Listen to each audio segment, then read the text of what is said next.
Olá, pessoal, sejam bem-vindos. Segunda-feira chuvosa, né? Dia 8 de janeiro. Estamos retornando aqui do recesso forense. Eu gostaria de inicialmente desejar a todos um bom regresso, que possamos no ano de 2018 estarmos mais conscientes com relação ao exercício da advocacia criminal, o respeito com o cliente, a responsabilidade que temos nas nossas mãos na condução de casos que muitas das vezes envolvem a liberdade do nosso cliente, não é isso? Então, hoje eu estou aqui para falar para vocês sobre um tema muito importante. Na verdade, eu estava conversando ontem mesmo, num domingo, com um advogado iniciante, sempre naquele grupo do WhatsApp que eu mantenho e que eu tenho muito orgulho de participar desse grupo, porque são profissionais que estão realmente focados no aprimoramento dos seus conhecimentos. E eu estava conversando com esse advogado e ele me fez a seguinte pergunta: doutora, quando o nosso cliente ele é preso em flagrante e há a possibilidade de ser concedida a liberdade provisória com fiança, e vamos imaginar que o juiz não conceda essa liberdade provisória, há crime de abuso de autoridade? Foi essa a pergunta que ele me fez, o advogado iniciante, e eu expliquei para ele que antes mesmo de pensar em crime de abuso de autoridade, ele tem que fazer as análises corretas, né? Seguir aquele passo a passo que eu já passei para vocês no curso da Maratona das Prisões em Flagrante, o que é importante você perceber para chegar à conclusão se houve ou não crime de abuso de autoridade. Então, no caso de uma prisão em flagrante, o primeiro ponto que você tem que ver é se essa prisão merece ser relaxada, né? Houve alguma ilegalidade? Aí eu uso como exemplo sempre a questão da situação da flagrância delitiva. Bom dia, doutor Clóvis. Bom dia, doutor Alfredo. E aí eu verifico o seguinte: aqueles requisitos lá, aquelas espécies de flagrante do artigo 302, estão preenchidos? Se estiverem, tudo bem. Então, primeiro ponto é analisar se a prisão foi ilegal. Se você chegar à conclusão de que essa prisão não foi ilegal, aí sim você vai analisar se cabe a liberdade provisória com a fiança, né? E aí, nesse contexto, o que você tem que lembrar?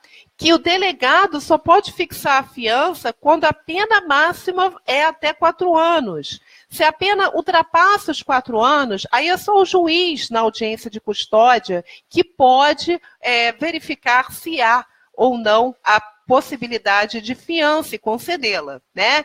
Então, ele me perguntou, esse advogado iniciante, é crime de abuso de autoridade quando o juiz deve fixar, né? Já cabe ali a fixação, a concessão da fiança na audiência de custódia, e mesmo assim ele não concede, aí eu expliquei para ele, se você passou por todos os requisitos lá da questão da concessão da fiança, se realmente era caso de cabimento da concessão, e o juiz não fixou a fiança, é sim crime de abuso de autoridade. Mas é importante falar aqui que muitos utilizam essa expressão. Fulano de tal praticou abuso de autoridade. O delegado incorreu em abuso de autoridade. O juiz. É preciso entender que essa expressão abuso de autoridade, ela deve ser compreendida no aspecto técnico. E quando eu falo em aspecto técnico, eu estou dizendo da Lei 4898 de 65. Existe uma lei que fala dos crimes de abuso de autoridade. Em outras palavras, bom dia, doutor Marco, bom dia a todos que estão entrando, bom dia, doutor Cláudio. Em outras palavras, nem todo abuso cometido por uma autoridade é crime de abuso de autoridade. Tá, então como é que eu vou saber se é crime de abuso de autoridade ou não? Eu vou entrar na Lei 4898 de 65 e eu vou observar se o comportamento daquele juiz ou daquele delegado, por exemplo, se encaixa exatamente na figura lá do artigo 3º e artigo 4º. Nesse artigo 3º e 4º da Lei 4898, é descrita uma série de comportamentos que configuram o crime de abuso de autoridade. Então, essa é a primeira observação que vocês devem fazer. Seja bem-vinda, doutora Roseli. Então, nem todo abuso cometido é crime de abuso de autoridade, ok? Bom, nesse caso que o advogado iniciante passou para mim, que é justamente a questão da fiança, da não concessão da fiança na audiência de custódia, por que o juiz incorre em abuso de autoridade? Porque o artigo 4º da Lei 4898 de 65 fala sobre isso. Olha lá, constitui crime de abuso de autoridade levar à prisão e nela deter quem quer que se proponha a prestar fiança permitida em lei. Então, é abuso, porque a lei está definindo assim, correto?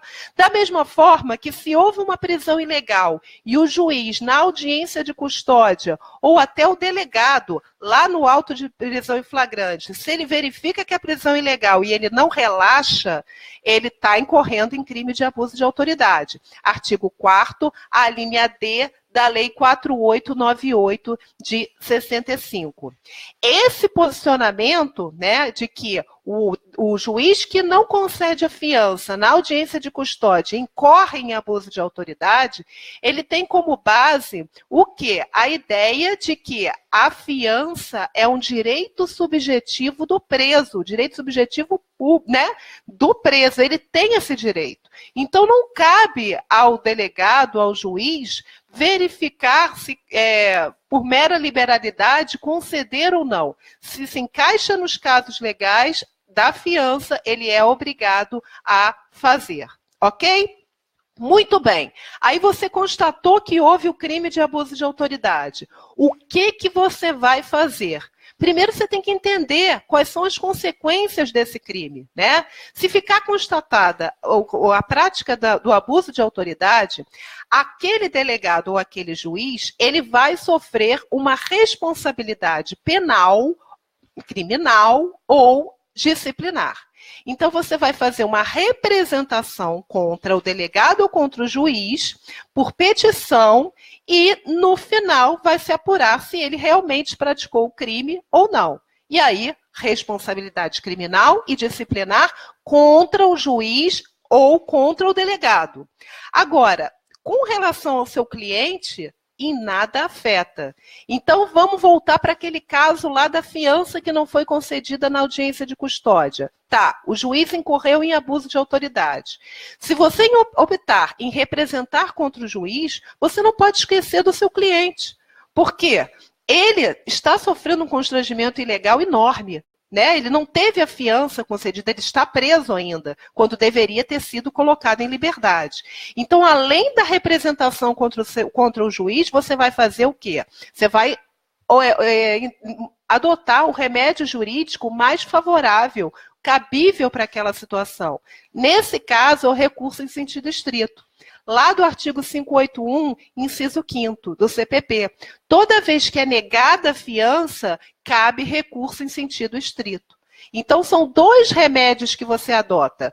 Um para tentar fazer com que aquele juiz seja punido e o outro para beneficiar o seu cliente que continua privado da sua liberdade, né? E em razão do abuso de autoridade do juiz. Ok? Bom, mas muitos me perguntam, será que vale a pena realmente fazer essa representação contra o juiz, contra o delegado? Por quê? Você vai se deparar com esse juiz e esse delegado em outras situações, com certeza. Se você é um criminalista, né, e milita na área, com certeza outros casos cairão na mão desse juiz. Será que vale a pena fazer essa representação? Eu uso a seguinte estratégia, pessoal. Eu sempre tento resolver a situação de forma amigável. Então, eu mostro de forma muito técnica, muito comprometida ao juiz ou ao delegado que eles estão cometendo um erro. Né? Eu mostro para eles, seja através de petição, seja despachando. Então, eu tento resolver a situação dessa maneira, com muito respeito e dignidade. Se, por acaso, essa tratativa toda não funcionar, aí é representação. Porque eu acho que nós temos um poder muito grande, uma responsabilidade muito grande. Estamos representando clientes que estão sendo vítimas de abuso de autoridade. Isso é gravíssimo. Então, se o juiz não quer resolver por bem, que façamos da forma mais drástica, que é a responsabilidade penal dele. Então, eu adoto, sim, o instrumento da representação por crime de abuso de autoridade, depois de esgotadas todas as formas amigáveis, né? Vou botar assim entre aspas. Ok? Isso é importante, cada um tem uma forma de atuar nesses casos, mas eu faço assim. E o interessante também que eu gostaria de deixar aqui para vocês é o seguinte: quando vocês fazem a representação por um crime de abuso de autoridade contra um juiz, um delegado, seja quem for, o Ministério Público ele tem um prazo para se manifestar. Isso está previsto na Lei 4898 de 65. Lá no artigo 13, diz que o prazo é de 48 horas. Então, o Ministério Público tem esse prazo ou para oferecer a denúncia, porque o abuso de autoridade, esse crime, é de ação penal de iniciativa pública. Então, quem é o titular da ação penal é o Ministério Público. Então, ele tem um prazo de 48 horas para oferecer a denúncia ou opinar pelo arquivamento.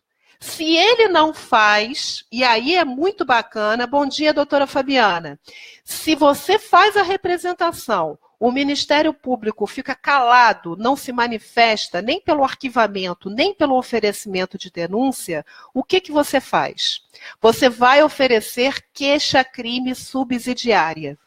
E aí, ela vai substituir aquela denúncia que não foi oferecida pelo Ministério Público. Eu quero trazer aqui à tona um caso envolvendo o nosso ex-presidente Lula, sem aspectos políticos, sem opiniões a respeito do caso, mas só a análise técnica, né? Ele achou que estava sendo vítima de crimes de abuso de autoridade praticados pelo juiz Sérgio Moro, juiz federal Sérgio Moro. E aí o que aconteceu? Os advogados, eles ofereceram essa representação contra o juiz Sérgio Moro, alegando prática de abuso de autoridade. O Ministério Público Federal, segundo esses advogados, ficou inerte. Não ofereceu denúncia, também não fez nada e não pediu arquivamento, ficou inerte. E aí, esses advogados ofereceram a queixa-crime subsidiária com base no artigo 16, já que houve uma suposta inércia do Ministério Público. Então, é isso que acontece. E resumindo, né, o nosso tema aqui da live, o que eu quero que vocês não se esqueçam? Primeiro, para vocês verificarem se houve prática de crime de abuso de autoridade, vai lá na Lei 4898 de 65, verifica os artigos 3º e 4º e verifica se o comportamento daquele juiz ou daquele delegado se encaixa exatamente nessa lei. Depois disso, se você achar que houve, não tem dúvida de que houve o crime de abuso de autoridade, você vai fazer uma representação contra o juiz ou contra o delegado. E além disso, você não pode esquecer do seu cliente, porque isso só vai afetar a vida do delegado e do juiz. Você vai escolher qual o remédio jurídico mais adequado para sanar aquele prejuízo que o seu cliente está sofrendo com o abuso de autoridade, ok? E o terceiro ponto, se nada for feito pelo Ministério Público, mesmo você tendo representado pelo crime de abuso de autoridade, você vai oferecer a queixa-crime subsidiária na forma do artigo 16 da Lei 4898 de 65. Bom dia, doutor Mábio. Então, essas eram as minhas dicas de hoje. Espero que vocês tenham compreendido, é um tema de extrema importância que nós temos que ter em mente para podermos usar, né, essas medidas quando necessárias. Vamos continuar com as lives durante toda a semana. Quem entrou depois do início da live, eu desejo novamente um ótimo regresso. Estamos voltando para as nossas atividades forenses e que possamos ter comprometimento cada vez mais com a advocacia criminal. Estou aqui com vocês. Quem quiser participar do grupo do WhatsApp gratuito, onde nós trocamos informações com vários advogados iniciantes, basta ver aqui na parte descritiva desse vídeo, tem o meu número do WhatsApp. Quem quiser também, ainda estão abertas as inscrições para os juizados especiais criminais. É um guia prático, quem quiser aprender a atuar, ter mais segurança nesse segmento. Entre em contato comigo também, que eu terei um imenso prazer de prestar as informações e tem um valor promocional ainda para os inscritos, tá bom? Gente, olha, um forte e carinhoso abraço para todo mundo. Bom regresso, boa semana, que seja de muita produtividade para todos nós, ok? Fiquem com Deus. Um forte abraço.